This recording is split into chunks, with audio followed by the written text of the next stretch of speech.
என்னுடைய பேர் பாலசுந்தரம். நான் அந்த சேம்பருடைய முன்னாள் தலைவர். இந்த பட்ஜெட்டில் நிறைய எதிர்பார்க்கப்பட்டது. ஒன்று தேர்தலுக்கு பின்னால் வர்ற முதல் பட்ஜெட்டுங்கிறதுனால ஒரு பெரிய எதிர்பார்க்கப்பட்டது. அந்த எதிர்பார்ப்புக்கு ஏற்ப இந்த பட்ஜெட் இல்லை. நார்மல் இயரில் வர்ற பட்ஜெட் மாதிரி தான் இருக்குது. பெரிய அளவுக்கு டேக்ஸ் குறைக்கலை, அதே மாதிரி பெரிய அளவுக்கு டேக்ஸும் போடலை.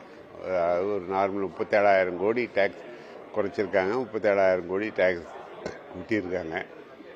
ஒன்றும் பெரிய மாற்றம் இல்லை. ஆனால் ஒரு ஸ்டெடி பட்ஜெட்டு. அந்த பற்றாக்குறை, பணப்பற்றாக்குறை 4.9% குறைப்போம்னு சொல்கிறதும், அதனால விலைவாசி உயர்வு ரொம்ப தடுக்கப்படும். தொடர்ந்து அரசாங்கம் கடன் வாங்குவது குறைச்சிக்கிட்டே வருவோம் அப்படின்னு சொல்லி அனௌன்ஸ் பண்ணியிருக்காங்க.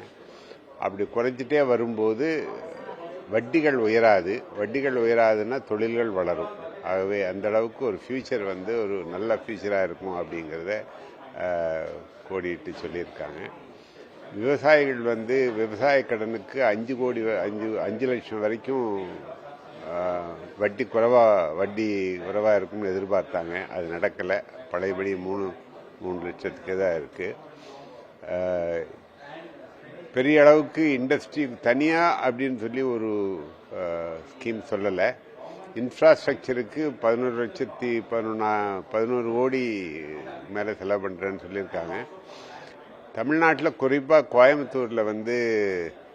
கோயம்புத்தூர் டு மேட்டுப்பாளையத்துக்கு எலக்ட்ரிக் லைன் டபுள் பண்ணுவாங்கன்னு எதிர்பார்த்தாங்க. அதே மாதிரி போத்தனூர்லேருந்து பொள்ளாச்சி வரைக்கும் எலக்ட்ரிக் லைன் டபுள் பார்ப்பாங்க. அதை பற்றி பட்ஜெட்டில் எந்த விதமான ஒரு அனௌன்ஸ்மெண்ட்டும் இல்லை. அதனால் அந்தளவுக்கு தமிழ்நாட்டில் ஒரு ஏமாற்றத்தை இருக்குன்னு சொல்லலாம்.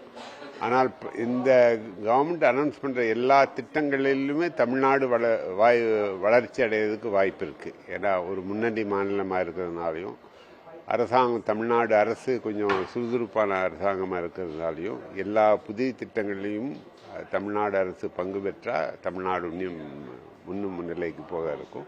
குறிப்பாக விவசாயத்தில், எம்ப்ளாய்மெண்ட்டில், சிறு தொழில்களில் இதெல்லாம் பண்ணுற ஸ்கீம்ஸ்லாம் தமிழ்நாடு கண்டிப்பாக